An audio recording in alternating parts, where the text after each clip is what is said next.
मी सुनेत्रा अजित पवार गांभीर्यपूर्वक प्रतिज्ञा करते की कायद्याद्वारे स्थापित झाले आहे अशा भारताच्या संविधानाबद्दल मी खरी श्रद्धा व निष्ठा बाळगीन। मी भारताची सार्वभौमता व एकात्मता उन्नत राखीन।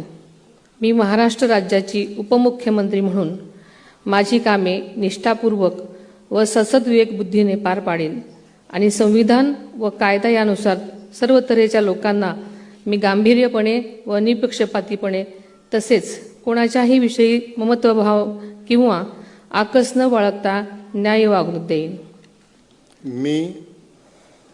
मी सुनेत्रा अजित पवार गांभीर्यपूर्वक प्रतिज्ञा करते की महाराष्ट्र राज्याची उपमुख्यमंत्री म्हणून माझ्या विचारार्थ आणली जाईल किंवा मला ज्ञात होईल अशी कोणतीही बाब अशी उपमुख्यमंत्री म्हणून माझी